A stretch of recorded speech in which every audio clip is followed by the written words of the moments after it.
যখন সমন্বয়ক বলছেন যে যদি আমরা মেট্রো রেলে আগুন না দিতাম, যদি আমরা পুলিশকে হত্যা না করতাম, যখন বিএনপি সিরাজগঞ্জের নেতা বাচ্চু বলেন আমরা এনায়েতপুর থানায় আগুন দিয়ে 13 জন পুলিশকে হত্যা না করলে এই আন্দোলন হতো না, তাহলে খুনি কি শেখ হাসিনা নাকি সমন্বয়করা? আচ্ছা যাক, আমরা এটা বলে দেবো। সমন্বয়ক কারা? আপনারা বিচার করুন। আরেকটা বিষয়, যখন আপনি শপথ নিচ্ছেন, আপনি বলছেন যে সমন্বয়ক দায়িত্ব নিয়ে বলছেন যদি আমরা মেট্রো রেল আগুন না দিতাম, তাহলে মেট্রো রেলকে রাষ্ট্রীয় সম্পদ এটা রক্ষা করা আইন শৃঙ্খলা বাহিনীর দায়িত্ব। যে আগুন দিতে আসছে তাকে ঠেকানো না পারলে ওই পুলিশের চাকরি থাকবে না, এটাই তার সাংবিধানিক শপথ। সেখানে যদি সে ঠেকাতে গিয়ে যদি কেউ আহত হয় বা কোনো ধরনের অনাকাঙ্ক্ষিত ঘটনা ঘটে, এই দায় কিন্তু পুলিশের না, এই দায় যারা এসছে তাদের। কারণ এই অধিকার কাউকে দেয়নি কেউ যে আমি সরকারি রাষ্ট্রীয় সম্পদ আমি আগুনে পুড়িয়ে ভস্ম করে দিব, আমি মানুষকে হত্যা করব, পুলিশকে মেরে আমি ঝুলিয়ে রাখবো, এই অধিকার কেউ দেয়নি। তাহলে এখন আওয়ামী লীগ হত্যা করেছে জনমানুষকে, নাকি যারা প্রকাশ্যে এখন বলছেন যে এনায়েতপুর থানায় যদি আমি আগুন দিয়ে 13 জন পুলিশকে হত্যা না করতাম তাহলে শেখ হাসিনা পুলিশ ভয় পেত না, যারা বলছে আমি যদি মেট্রো রেলে আগুন না দিতাম পুলিশকে হত্যা করে ঝুলিয়ে না রাখতাম তাহলে এই বিপ্লব হতো না, তাহলে হত্যাকারী কারা? শেখ হাসিনা? ওনারা সত্য কথা, ওনারা একটা সত্য কথা বলছে। এখন আপনারা এত কথা বললে তো সত্য কথা আর কেউ বলবে না। সত্য কথা বলে দিয়েছে আমাদের, তারা সত্য কথা বলছে না। শিশির রায় তিনি স্যালুট জানিয়ে বলছি, সত্য কথার মধ্যে দিয়ে তো ফাতেমা খাতুন আপা জবাব পেয়ে গেছেন। নিষিদ্ধ কাকে করা উচিত, শেখ হাসিনাকে, আওয়ামী লীগকে, নাকি যারা হত্যা করেছে তাদেরকে? ওকে, তারা বঙ্গবন্ধু কন্যাকে বা আওয়ামী লীগ সরকারকে ফেসিবাদী বলেছিল। তো ফেসিবাদ তো একটা ব্যক্তি হতে পারে। আপনি যখন ফেসিবাদের বিরুদ্ধে লড়াই করার কথা বলে আপনি আবার দায়িত্ব নিয়ে বলবেন যে এদের হয় আওয়ামী লীগ থাকবে না হয় আমি থাকবো, তখন তো আপনি আর ফেসিবাদে থাকেন না, তখন আপনি ফেসিবাদের দাদা হয়ে যান। তো সেই জায়গায় কি আমাদের কোনো উপলব্ধি করতে পারি? আপনাকে টের পাই কিছু? এখন আপনি ইয়াং জেনারেশন, আপনাকে আমি স্যালুট জানাই। আপনারা আমার সন্তানের বয়স, নো ডাউট। অবশ্যই সন্তানের কাছ থেকে বাবার অনেক কিছু শেখার আছে, কিন্তু আমরা কি শিখবো? আপনার মনে থাকার কথা, আমরা যখন ইউনিভার্সিটিতে পড়তাম, কলেজে পড়তাম অথবা শিক্ষা প্রতিষ্ঠানে পড়তাম, আমাদের শিক্ষকরা নানা মত এবং পথ ধারণ করতেন। আমরা কখনো তাদের সাথে ব্যবহার করিনি, আমরা কখনো তাদেরকে বলিনি যে আপনি কেন আমার মতের পক্ষে না, সেজন্য আপনি রিজাইন করেন, না হয় আপনাকে জোতা পেটা করা হবে। এই প্রজন্ম তো আমাদেরকে সেটাই শেখাচ্ছে। ইসমাইল, আপনি অনেকদিন পরে আপনার সাথে আমি সম্পৃক্ত হলাম, আমার মনে একটা অভূতপূর্ব প্রশ্ন ছিল যে আমরা কোথায় যাচ্ছি। যে 5ই আগস্ট বঙ্গবন্ধু কন্যা ভারতে যাওয়ার পরে আমরা দেখলাম তখন ইন্টার পরীক্ষা চলছিল। আমরা মিডিয়াতে দেখলাম 1 থেকে 150 ছেলে মেয়ে তারা পরীক্ষা না দেওয়ার দাবিতে সচিবালয়ের সামনে গেলেন এবং তারা জোর করে সচিবালয়ে ঢুকলেন, 18 তলা শিক্ষা মন্ত্রণালয়ে উঠলেন, তারা বললেন যে আমরা পরীক্ষা দিব না।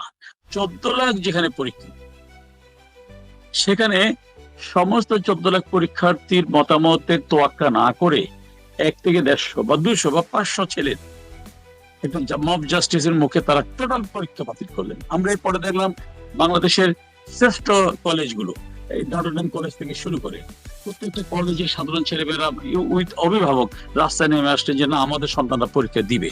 ওকে, তাদের দাবি যৌক্তিক। যারা আন্দোলনে আহত হয়েছেন তারা যদি পরীক্ষা সময় না দিতে, পরীক্ষা দেওয়ার মতো পর্যাপ্ত সময় না পান, প্রয়োজনে তাদের জন্য অন্য কিছু করা যেতে পারে, কিন্তু তাদের জন্য এই যে আমি 14 লাখ পরীক্ষার্থীর জীবনকে বিপন্ন করলাম, তাদের মেধার সুযোগটাকে আমি নস্যাৎ করে দিলাম, তাহলে আপনি যে কদিন আগে স্লোগান দিলেন কোটা না মেধা, তখন কোথায় গেল সেই মেধা? আমরা কি একবার ভেবে দেখেছি? আপনি যে বৈষম্যহীন সমাজের কথা বললেন, তাহলে আপনি 150-200 ছেলের দাবির মুখে 14 লাখ পরীক্ষাকে বাতিল করে দিলেন, এর চেয়ে বড় বৈষম্য পৃথিবী তার কি হতে পারে? আমাদের সন্তানরা যদি এই বিষয়গুলো একটু ভাবতেন, অবশ্যই তাদের কাছ থেকে আমরা অনেক কিছু পেতাম, কিন্তু তাদের কাছ থেকে পাওয়ার মতো কিছু কি আমরা পাচ্ছি? চট্টগ্রাম বিশ্ববিদ্যালয়ের সাবেক অধ্যাপক, প্রিমিয়ার ইউনিভার্সিটির ভিসি ছিলেন, উনি জনাব ডক্টর ইউনূস সাহেবের কলিগস, ডক্টর অনুপম সেন, সর্বজন শ্রদ্ধেয় ব্যক্তিত্ব। হতে পারে উনি আওয়ামী লীগ মনোভাবাপন্ন, কিন্তু উনি সত্য কথা বলার ক্ষেত্রে কোনোদিন এক পা পিছপা হননি। উনি তার একটা ইন্টারভিউতে বলেছিলেন যে তার ছাত্র ছিলেন জামাত ইসলামের নায়েবে আমির জনাব শামসুল ইসলাম। তিনি তখন পাকিস্তানে একটা করাচিতে একটা ইন্টারন্যাশনাল সেমিনারের ইনভাইটেশন পেয়েছিলেন। তার পরীক্ষা ছিল, ইন্টারভিউ, এবং অনুপম স্যারকে বলেছিলেন যে স্যার আমি তো এটা একটা সুযোগ পেয়েছি, পরীক্ষার একটু পেছানো যায় কিনা। উনি কিন্তু তখন শিক্ষকের জায়গায় দাঁড়িয়ে, উনি কিন্তু তখন আর কোন রাজনীতি করে সে চিন্তা করেন, উনি চিন্তা করেছেন আমার একজন ছাত্র ইন্টারন্যাশনাল কনফারেন্সে সুযোগ পেয়েছে, পরীক্ষাটা আমি 2 দিন পরে নেই। উনি ঢাকা ইউনিভার্সিটির এক্সটার্নালকে অনুরোধ করে পরীক্ষা পিছিয়ে দিয়েছিলেন। সেই শিক্ষককে আমরা বন্ধু ঠিকই বললাম যে তোকে পদত্যাগ করতে হবে, নারে মালানো বাচ্চা তোর ইন্ডিয়া পাঠিয়ে দেবো। আমরা কি শিখছি, আমরা কোথায় যাচ্ছি? তো এখন তো জনাব শরীফ সাহেবদের কাছে এগুলোই মুখ্য বিষয়। এগুলো মুখ্য বিষয়। আমি একটু বলি, জনাব শরীফ সাহেব ঠিকই বলেছেন যে বাংলাদেশের মানুষ খেতে পারছে কিনা এটা তাদের কাছে হেডেক নয়।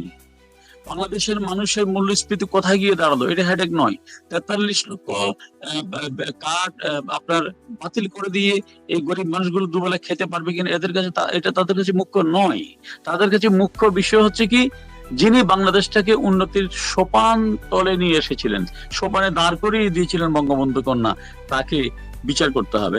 অবশ্যই জনগণের বিচার কিন্তু জনাব ইসমাইল, আমি বলছি রাজনীতিবিদদের বিচার কিন্তু আইনের আদালতে হয় না, রাজনীতিবিদদের বিচার হয় জনগণের আদালতে।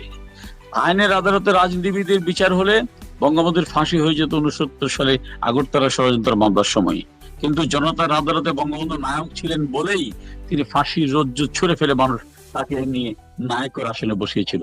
এটা শুধু বঙ্গবন্ধু নয়, পৃথিবীর দেশে দেশে আপনি এরকম অসংখ্য নেতা পাবেন। আপনার চে গুয়েভারার কোনো দেশ নেই, কিন্তু এখনো সারা বিশ্বের মুক্তি আমি মানুষের কাছে চে গুয়েভারা একটা জীবন্ত অনুপ্রেরণা, জীবন্ত কিংবদন্তি। আওয়ামী লীগ 15.5 বছর ক্ষমতা ছিল। জনাব ইসমাইল বিষয়টা খেয়াল করবেন, আমি মনে করি আওয়ামী লীগ একটি রাজনৈতিক দল এবং এই রাজনৈতিক দলটি পরিচালিত হয় কিছু সাধারণ মানুষের সিদ্ধান্তের পরিপ্রেক্ষিতে। মানুষের সিদ্ধান্তে কিন্তু ভুল ত্রুটি থাকতে পারে, কোনোভাবেই আমি বলতে পারবো না আওয়ামী লীগ কিন্তু ফেরেশতা দ্বারা পরিচালিত হয়নি, আওয়ামী লীগ মানুষ দ্বারা পরিচালিত হয়। তো মানুষের মধ্যে তো ভুল প্রান্তি থাকে।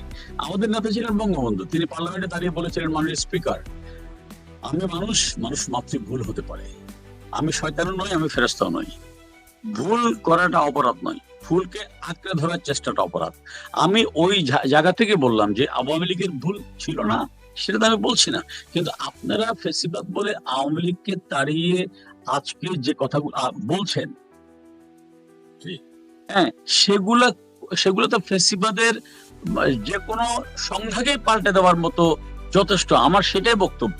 একজন গণতান্ত্রিক মূল্যবোধ সম্পন্ন মানুষ কখনো কি বলতে পারে যে এই দেশে হয় আমি থাকবো, না হয় ওরা থাকবে? ইভেন জনাব ইসমাইল, আওয়ামী লীগের যেহেতু নির্বাচনী কমিটমেন্ট ছিল 2008 সালে যে ক্ষমতায় গেলে যুদ্ধাপরাধীদের বিচার হবে, সেটা আমরা করেছি এবং সেটা অব্যাহত ছিল। তখনও কিন্তু আওয়ামী লীগ একবারও বলেনি যে এই দেশে হয় জামাত থাকবে, না হলে আওয়ামী লীগ থাকবে। জনাব ইসমাইল, আজকে আপনাকে একটা জিনিস স্বীকার করতে হবে, 1996 সালে আওয়ামী লীগের আন্দোলনের মুখে কিন্তু বিএনপি সরকারের পতন হয়েছিল। আমরা ক্ষমতা এসেছিলাম মানুষের ভোট নিয়ে, আন্দোলনের মুখে বিএনপির পতন হয়েছিল, আমরা ক্ষমতা এসেছিলাম।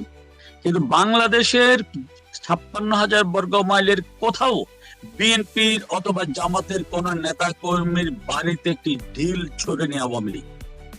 ঠিক একইভাবে 2007-এ 111-এ ইয়াজউদ্দিনের বিরুদ্ধে তুমুল আন্দোলনের মুখে তার পতন হয়েছিল, 111 হয়েছিল, এবং সেখানেও কিন্তু আওয়ামী লীগ জনতার ভোটে 262টি আসনে জয়লাভ করেছিল 14 দলীয় জোট।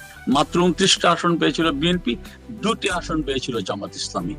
এরপরও যদি কেউ দেখাতে পারে, আমি আজকে আপনার শোতে ওপেন চ্যালেঞ্জ দিলাম, যদি কেউ দেখাতে পারে 2008 সালের নির্বাচনে জয়লাভ করার পরও আওয়ামী লীগের কোন নেতাকর্মী বিএনপি জামাতের কোন নেতার বাড়িতে আগুন দিয়েছে, কাউকে গণপিটন দিয়েছে, কাউকে মারার চেষ্টা করেছে, আমি রাজনীতি ছেড়ে দেবো, তাহলে কেন আমরা সেটা করিনি? আমরা এই জন্য করিনি যে আমরা জিজ্ঞাসায় বিশ্বাস করি না, আমরা পলিটিক্সে প্রতিদ্বন্দ্বিতায় বিশ্বাস করি, আমরা পলিটিক্সে সহমর্মিতায় বিশ্বাস করি। আমার প্রতিপক্ষ থাকতে পারে, আমি আমার প্রতিপক্ষকে শত্রু জ্ঞান করি না, আর তাই প্রতিহিংসার রাজনীতি আমরা চর্চা করি।